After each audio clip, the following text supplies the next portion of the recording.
What's going on YouTube? This is Danny and I'm back with an update.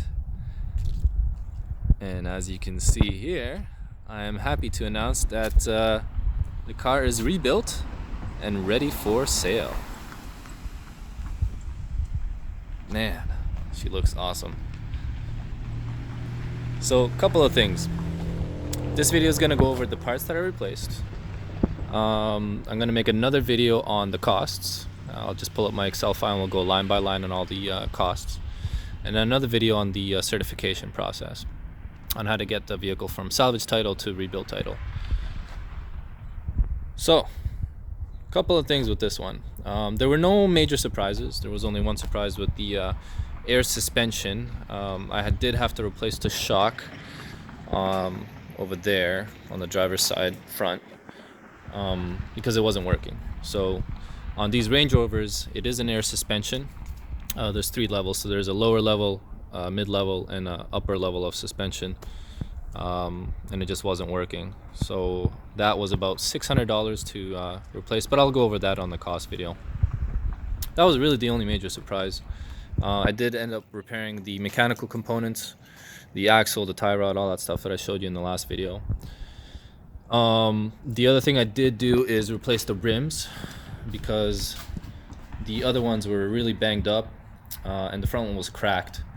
So I did have to replace that. I replaced both of them. So I bought those pretty cheap on eBay as well. These are the old ones here. So anyway, rims, mechanical components, and obviously the front bumper, the grille, they drastically improved appearance.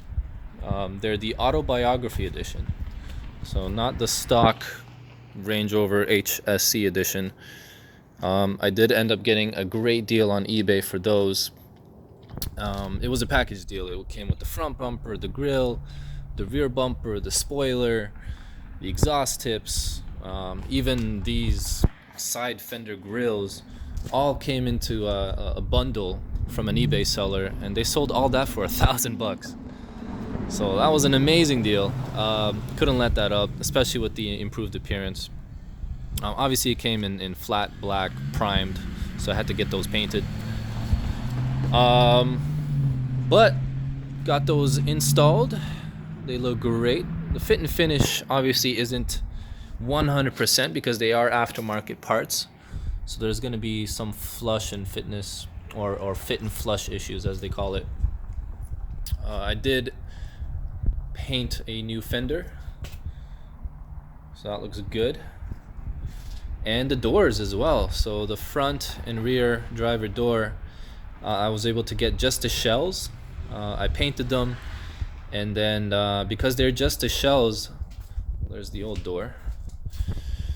Because they're just the shells, I had to take out all the interior trim components. So it was the door trim panel, the window regulator, all the wiring that goes in there. I had to swap them out. So there's a lot of resources online, guys. There's YouTube videos, there's Google. Just Google Range Rover Sport door trim panel removal or something like that, and you'll find a lot of information. But for the interest of this video, this is just a Copart update. I'm not going to go through a repair process. There's plenty of information, like I said, online. So replaced those doors, installed them, made them fit right, aligned them. Let's see, back here I did the rear bumper as well, like I mentioned before, and the spoiler. So that's the Autobiography spoiler. It just looks a little bit more sporty, and the rear spoiler as well, or the rear bumper, I should say. And this is the exhaust tips. Again, they're upgraded from the stock Range Rover, and that gives it the Autobiography look. So it looks real nice. So anyway, that's pretty much the things that I replaced and repaired. Some of them I did myself. Some of them I took to the mechanic because I didn't have the tools for them. But it was pretty easy. It was actually a headache-free repair other than the shock. No frame damage, no other surprises. So it was a good project. It's ready to go for sale. All I did was detail the inside. I did the vacuum, I did the leather cleaning, You can't really tell in this video, but it is a nice leather finish, and it's pretty much in showroom condition. One thing I do have to emphasize, guys, is when you do go out and inspect your Copart vehicles, is to check out the interior, check out that there's no major wear and tear, because it does affect the resale value. So do yourself a favor, do your due diligence when you're involved in these kind of projects, especially for vehicles of this caliber, you know, the sporty or luxury SUVs or the exotic cars or the luxury cars. Check out the car, inspect it, make sure there's no surprises and you know what you're paying for, or you know what you're bidding for.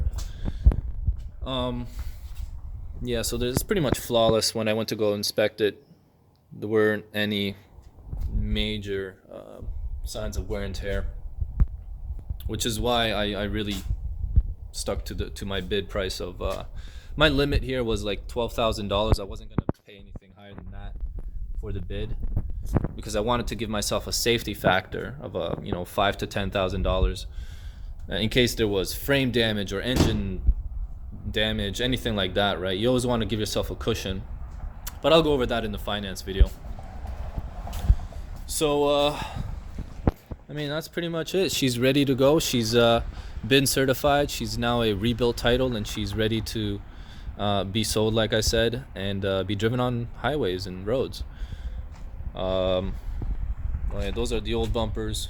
So as part of lowering my cost and increasing my profit margin, I am going to try and sell the rear bumper. I mean, it just has a few scratches, but I'm sure there's someone out there who would pay for this. The rims I'll probably toss out because they're cracked. The front bumper is a little too damaged for my liking, so I'll just probably toss that. And the doors I'll toss because they're pretty much useless. Right, so the front grille, which was the stock Range Rover grille, I was able to sell that on eBay to, again, increase my profit margin. I did sell the rear spoiler, which was stock as well, and a couple other small pieces that I don't remember now that I sold, but they all go towards increasing the profit margin. That's what we're trying to do at the end of the day, right? That's it for this video. I mean, that's all that I repaired. It's ready to be sold. I'm going to put it on AutoTrader, Craigslist, all the online sites, Facebook Marketplace, all that, and wait for a buyer.